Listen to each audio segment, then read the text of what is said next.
शिलान्यास के साथ ही प्रदेश के सुपोषण मिशन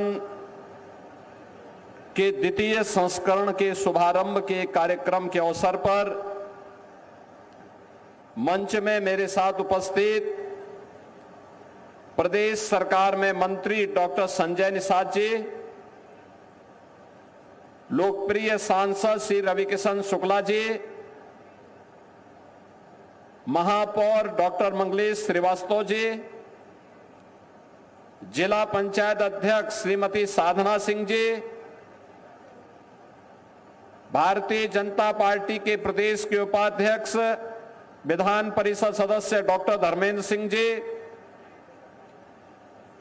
मान्य विधायकगण श्री विपिन सिंह जी, फतेह बहादुर सिंह जी, श्री राम चौहान जी, महेंद्र पाल सिंह जी, प्रदीप शुक्ला जी, बिमलेश पासवान जी, श्रवण कुमार निषाद जी, महिला आयोग की प्रदेश की उपाध्यक्ष श्रीमती चारू चौधरी जी, अपर मुख्य सचिव महिला कल्याण एवं बाल विकास विभाग श्रीमती नीना जौहरी जी, प्रबंध निदेशक नेफेड श्री दीपक अग्रवाल जी, भारतीय जनता पार्टी के जिला के अध्यक्ष जनार्दन तिवारी जी, महानगर अध्यक्ष श्री रमेश गुप्ता जी, महानगर संयोजक श्री राजेश गुप्ता जी, आज के इस कार्यक्रम में उपस्थित गोरखपुर महानगर के सभी भारतीय जनता पार्टी के पदाधिकारी और कार्यकर्ताओं के साथ ही लाभार्थीगण और उपस्थित बहन और भाइयों,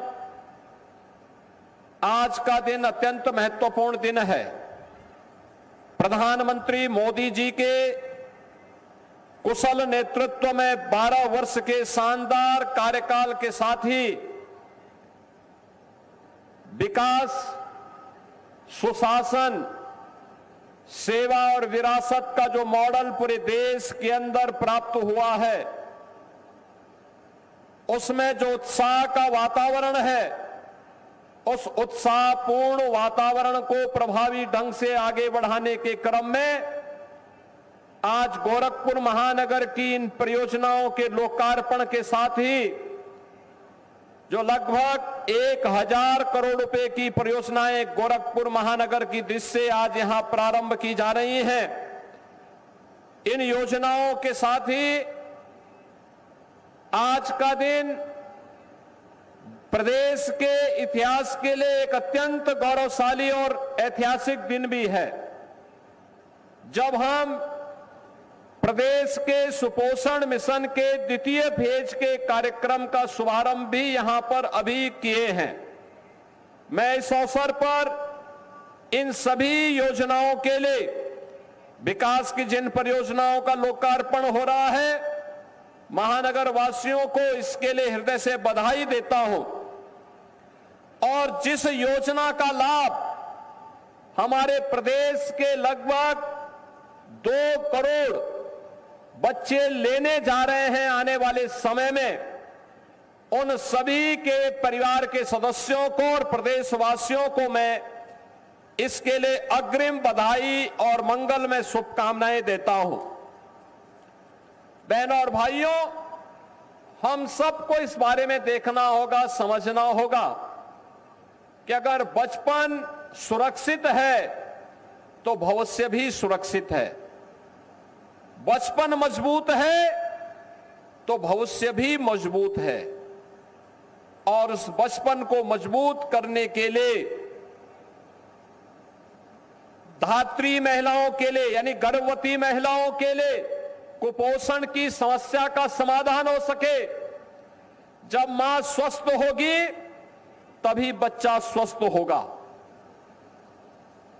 जो भी बच्चा पैदा हो, उस बच्चे के प्रारंभिक 1000 दिन उसकी भावी नींव के निर्माण में एक बड़ी भूमिका का निर्वहन करते हैं। यानी अगर इन 1000 दिनों में देखभाल कर ली तो न केवल उस परिवार के लिए बल्कि समाज और राष्ट्र की एक सशक्त नींव को हम मजबूत कर रहे हैं, क्योंकि वो बच्चा केवल एक परिवार का नहीं, इस समाज का और अंततः पूरे राष्ट्र का एक भविष्य बनने जा रहा है। और उसके बारे में हमें उसके बचपन के 1000 दिन जन्म लेने के बाद के से 1000 दिन उसकी परवरिश के लिए उस प्रकार की व्यवस्था के साथ उसे जोड़ना होगा। और इसी के लिए टेक होम राशन की प्रणाली हम लोगों ने 2022 में देश के यशस्वी प्रधानमंत्री श्री नरेंद्र मोदी जी के कर कमलों से प्रयागराज में प्रारंभ की थी, जिनमें 4000 से अधिक महिला स्वयंसेवी समूह के द्वारा प्रदेश भर के तमाम विकास खंडों में ऐसे प्लांट लगा करके जहां पे धात्री महिलाओं के लिए, कुपोषित बच्चों के लिए रेसिपी तैयार होकर के उन्हें अनुपूरक पोषण आहार उपलब्ध करवा करके उनके जीवन को और उनके भविष्य को सुरक्षित किया जा सके, सशक्त बनाया जा सके। जहां पर हम THR प्लांट से नहीं दे पाते हैं, वहां नेफेड के माध्यम से इस सप्लाई चेन को बनाने के लिए प्रदेश सरकार ने अनेक कार्यक्रम प्रारंभ किए हैं। आज उसी प्रक्रिया का यह द्वितीय चरण प्रारंभ होने जा रहा है। मैं इस अवसर पर पूरे प्रदेश वासियों को, क्योंकि वह जो भी बच्चा होगा वह प्रदेश का भविष्य होगा, अंततः देश का भविष्य होगा, उन सभी के प्रति मैं अपनी हृदय से बधाई देते हुए अपनी मंगल में शुभकामनाएं देता हूं। प्रदेश सरकार ने आदरणीय प्रधानमंत्री जी के मार्गदर्शन में निर्णय लिया कि जब वो बच्चा 3 वर्ष का हो जाए तो उन बच्चों को आंगनबाड़ी केंद्र में 3 वर्ष से लेकर के 6 वर्ष के लिए फिर आंगनबाड़ी केंद्रों में भी उन्हें अच्छा आहार मिल सके। इसके साथ ही वहां पर वह बच्चा खेल खेल में कुछ सीख भी ले, अक्षर ज्ञान भी सीख ले। प्री प्राइमरी यानी बाल वाटिका के निर्माण के कार्यक्रम को भी सरकार ने तेजी के साथ आगे बढ़ाया। आप सोचो, राष्ट्रीय शिक्षा नीति जो 2020 लागू हुई, उस राष्ट्रीय शिक्षा नीति के लागू होने के बाद जब 2022-23 में शिक्षा नीति को प्रभावी ढंग से लागू किया गया तो यह तय हुआ था कि उन बच्चों के लिए, क्योंकि बेसिक शिक्षा परिषद में भर्ती की आयु 6 वर्ष है, 6 वर्ष के पहले भर्ती नहीं हो सकते, तो 3 वर्ष से 6 वर्ष का वो समय उन बच्चों के लिए महत्वपूर्ण है सीखने के लिए। और उस समय उन बच्चों के लिए क्या किया जाए, तो उनके लिए बाल वाटिका और प्री प्राइमरी स्कूल की प्रक्रिया को आगे बढ़ाने का कार्य, और मुझे बताते हुए प्रसन्नता है प्रदेश भर में 70,000 से अधिक आंगनबाड़ी में प्री प्राइमरी और बाल वाटिका के कार्यक्रम सफलतापूर्वक संचालित हो रहे हैं, जिनमें लगभग 2 करोड़ बच्चे वहां पर जाकर के न केवल अनुपूरक आहार लेते हैं, बल्कि उन बच्चों के लिए वहां पर अक्षर ज्ञान के लिए और स्कूल में एक उत्तम माहौल हो, उस प्रकार की व्यवस्था करने का कार्य किया जा रहा है। आज मुझे अच्छा लगा कि देश के उन भविष्य के लिए, एक स्वस्थ मां और एक स्वस्थ बच्चे के लिए आज यहां पे उत्तर प्रदेश के बाल विकास और महिला कल्याण विभाग के साथ ही नेफेड के द्वारा इसके द्वितीय चरण के कार्यक्रम का शुभारंभ भी हो रहा है। मैं इस अवसर पर दोनों विभागों को हृदय से धन्यवाद देते हुए, जो भी बच्चे, जो भी परिवार इसका लाभ लेते हैं, उन सबके साथ साथ पूरे प्रदेश को इस योजना के प्रति अपनी मंगल में शुभकामनाएं देता हूं। बहनों और भाइयों, हमने बदले हुए गोरखपुर को देखा है, आप सब इस बारे में जान रहे हैं। आज से 9 वर्ष पहले का गोरखपुर क्या था? बीमारी, बिजली नहीं, सड़कों पर गड्ढे, जल जमाव, मच्छर, गंदगी, बरसात में बाढ़, नौजवान के लिए नौकरी नहीं, व्यापारी की सुरक्षा नहीं, बेटी के लिए उत्तम शिक्षा की व्यवस्था नहीं, किसान के लिए कोई अन्य सुविधा नहीं, परंपरागत उद्यम के संरक्षण के लिए कोई कार्यक्रम नहीं, गरीबों के कल्याण के लिए कोई योजना नहीं। परिणाम क्या था? मुझे तो याद है 2017 के पहले बिजली बामुश्किल 5 से 6 घंटे मिल पाती थी, उसके लिए भी सड़कों पर आंदोलन करना पड़ता था, हमें गोरखपुर में बिजली मिले। इंसेफ्लाइटिस की बीमारी किस कदर गोरखपुर में अव्यवस्था पैदा करती थी और सैकड़ों बच्चों की मौत होती थी, किसी से छुपा हुआ नहीं है। पूरा महानगर गंदगी के आगोश में डूबा रहता था, कोई व्यवस्था नहीं। एक तरफ बंद फर्टिलाइजर कारखाना हमें चिढ़ाता था, दूसरी तरफ बीमार बीआरडी मेडिकल कॉलेज गोरखपुर की पहचान बन चुका था। लखनऊ जाने में 6 से 8 घंटे लगते थे, वाराणसी जाने में 5 से 6 घंटे लगते थे। रामगढ़ ताल गंदगी का गढ़ था, कोई सुविधा नहीं थी, गोरखपुर के नाम से लोग डरते थे, ऐसे लगता था जैसे कि आतंक का पर्याय हो। बेटियां शाम को घर से बाहर निकलने में डरती थी। कैसे किसी सिटी का परिवर्तन होता है, कैसे विकास की प्रक्रिया को आगे बढ़ाया जाता है, कैसे प्रदेश का कायाकल्प होता है और कैसे एक देश फिर से गौरव के साथ सिर तान करके चलता है। आज प्रधानमंत्री मोदी जी के नेतृत्व में भारत जिस गौरवशाली यात्रा के साथ आगे बढ़ा है, उसकी अपनी एक पहचान है। दुनिया में भारत का सम्मान बढ़ा है, देश में यूपी का सम्मान बढ़ा है और प्रदेश और देश में गोरखपुर का भी सम्मान बढ़ा है। अब कोई आपसे परहेज नहीं करता, अब आपसे कोई दूरी नहीं बनाता। आज तो आपके पास जल जमाव की समस्या का समाधान भी है, नौजवान के लिए नौकरी भी है, व्यापारी के लिए भी सुरक्षा के साथ साथ तमाम स्कीम है जो उसका संरक्षण करती है। बेटी की उत्तम शिक्षा के साथ साथ बेटी की सामूहिक विवाह की योजना भी है और उसके स्वावलंबन के कार्यक्रम भी हैं। बीआरडी मेडिकल कॉलेज स्वयं स्वस्थ हुआ है, इंसेफ्लाइटिस की बीमारी का खात्मा भी हुआ है।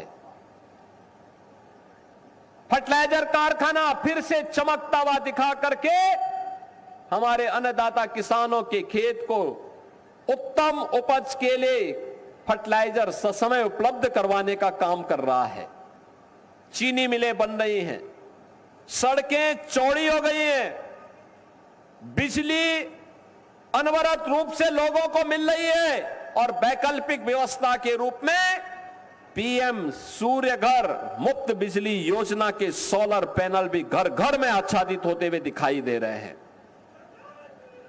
अब तो गोरखपुर में एम्स आ गया, गोरखपुर में अब इंटरनेशनल स्टेडियम बन गया।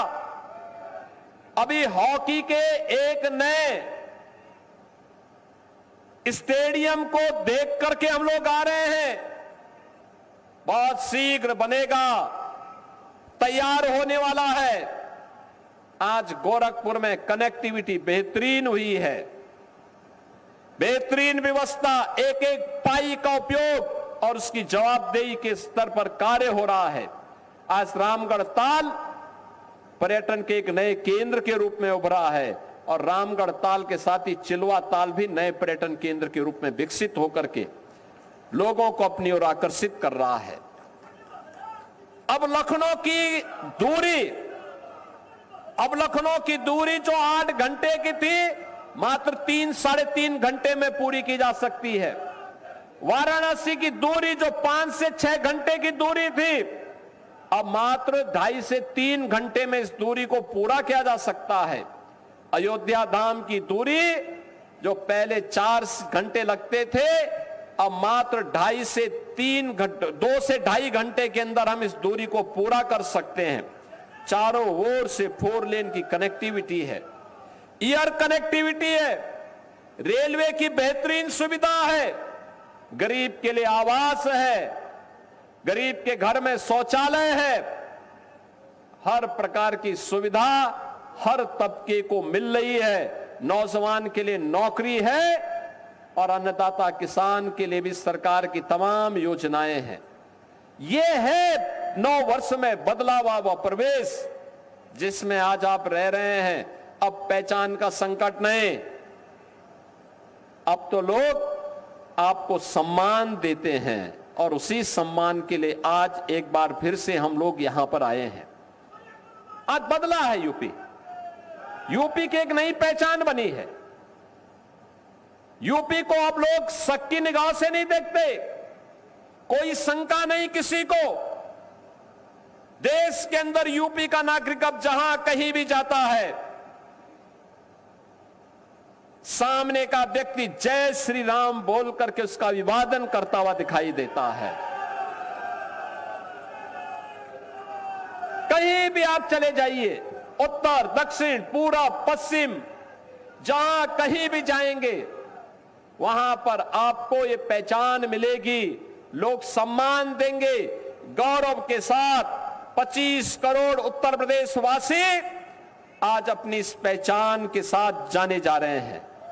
आज उत्तर प्रदेश में एक्सप्रेसवे का देश का सबसे अच्छा नेटवर्क है, रेलवे का बेहतरीन नेटवर्क है, मेट्रो बन रही है, प्रदेश में इंटर स्टेट कनेक्टिविटी बन रही है, नए नए पावर प्लांट लग रहे हैं, फैक्ट्रियां लग रही हैं और आज की मॉडर्न टेक्नोलॉजी को लाने का कार्य भी अब उत्तर प्रदेश के अंदर प्रभावी ढंग से लागू किया जा रहा है। ये नए भारत का नया उत्तर प्रदेश है। बिना रुके, बिना डिगे, बिना थके, बिना झुके अपनी इस यात्रा को, जो विरासत की यात्रा है, अपने पूर्वजों के प्रति, अपने आराध्यों के प्रति अपनी आस्था को सम्मान देते हुए आगे बढ़ने का काम कर रहा है। यह उत्तर प्रदेश अब रुकने वाला नहीं। जो बीमारू राज्य था, उस बीमारूपन से अब दूर होकर के देश की इकोनॉमी का ग्रोथ इंजन बन करके उत्तर प्रदेश ने अपनी ताकत का, अपनी पोटेंशियल का एहसास पूरे देशवासियों को कराया है। और उसी एहसास के साथ आज मैं आप सबके बीच में आया हूं इन योजनाओं की सौगात देने के लिए। बहनों और भाइयों, हम सबको प्रधानमंत्री मोदी जी के प्रति आभार व्यक्त करना चाहिए और उनका अभिनंदन करना चाहिए। और मैं इस बात को कहता हूं, कोई देश जो कभी अपनी पहचान के लिए मोहताज था, भ्रष्टाचार का कलंक,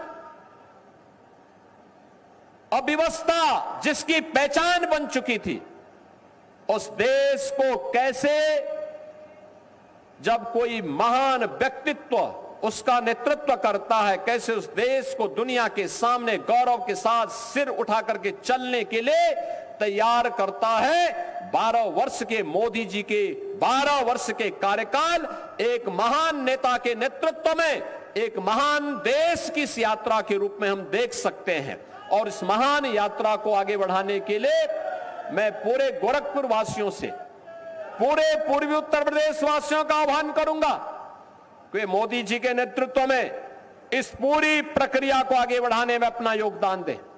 आज जिन योजनाओं का लोकार्पण हो रहा है या जिनका शिलान्यास हो रहा है, ये गोरखपुर महानगर की महत्वपूर्ण योजनाएं हैं। स्वास्थ्य से भी जुड़ी हुई हैं, स्पोर्ट्स से भी जुड़ी हुई हैं, वेलफेयर से भी जुड़ी हुई हैं, एजुकेशन से भी जुड़ी हुई हैं, हेल्थ से भी जुड़ी हुई हैं, अन्य तमाम प्रकार की स्कीम हैं जिनका लाभ यहां के लोग लेंगे, गोरखपुर वासी लेंगे, गोरखपुर आने वाला प्रत्येक व्यक्ति लेगा। इनका लाभ आपको एक लंबे समय तक प्राप्त हो। गोरखपुर विकास का एक मॉडल बनकर के उभरे, इस विश्वास के साथ मैं आज एक बार फिर से 1000 करोड़ रुपए की इन परियोजनाओं के लिए और पोषण मिशन के द्वितीय चरण के शुभारंभ के लिए भी गोरखपुर वासियों को, पूरे प्रदेश वासियों को मैं हृदय से बधाई देता हूं, अपनी मंगल में शुभकामनाएं व्यक्त करता हूं। आप सबके प्रति मेरी मंगल में शुभकामनाएं हैं। कल ज्येष्ठ अमावस्या, सोमावती अमावस्या भी है, इसकी अभी से अग्रिम शुभकामना देता हूं। प्रदेशवासियों से मैं अपील करूंगा, सोमावती अमावस्या में नदियों में जो स्नान करेंगे, बैरिकेडिंग के अंदर स्नान करें। गर्मी होगी, ऐसा नहीं कि वे जबरदस्ती अंदर चले जाएं। बचाए, बच्चों को भी बचाइए और उस गहराई में जाकर के असमय होने वाली दुर्घटनाओं से भी बचिए। इस विश्वास के साथ आप सबके प्रति मेरी मंगल में शुभकामनाएं हैं। धन्यवाद। जय हिंद।